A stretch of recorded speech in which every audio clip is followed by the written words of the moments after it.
So I don't think I've ever seen a GPU disappear off people's radars as fast as with the brand new launch of the Radeon RX 5700 cards. So a quick look at Google Trends comparing it to its biggest competitor right now, RTX Super cards released just weeks before RX 5700 shows the big difference it is.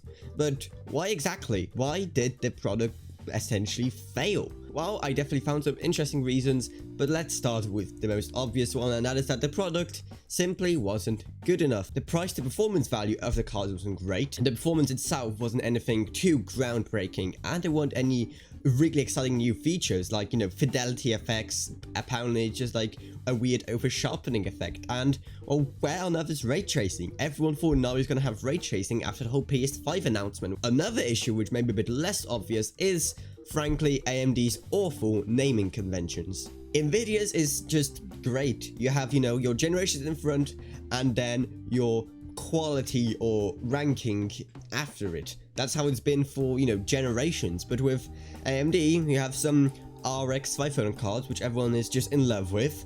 Then you get some Vega cards out of nowhere. Then you get a Radeon 7 out of nowhere. And then all of a sudden you get something called 5700.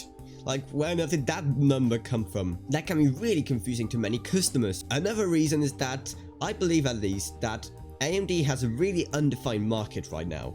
You see, they struck gold with the RX 500 series of cards, and I constantly see people building new builds of RX 570 and 580 cards because they are amazing budget cards. So, you know, instead of these really expensive cards where there's plenty of competition from Nvidia, why didn't they focus on more budget cards?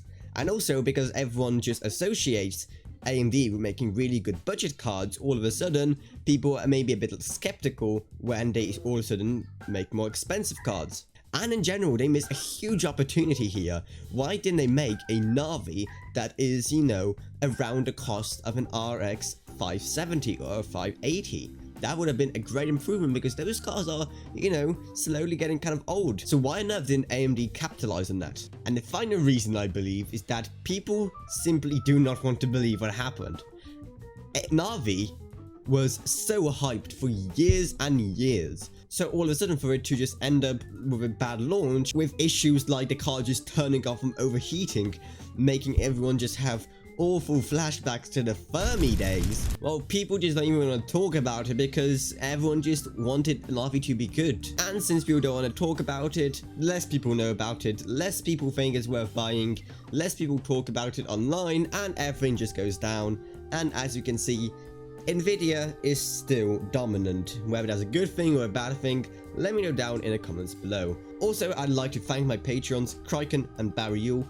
Thank you ever so much for supporting the channel. It really means a lot, allows me to make more interesting videos, high quality videos, all that good stuff. It really goes a long way, so thank you so much. And if you want to support the channel to support me on this journey, then I highly recommend checking out my Patreon down below. If you're as passionate about my channel as I am, then it is a great place to support it. But anyway, I hope you enjoyed this video. If you did, remember to subscribe, like, whatever, and I'll see you all in what I make next. Goodbye everyone. Goodbye.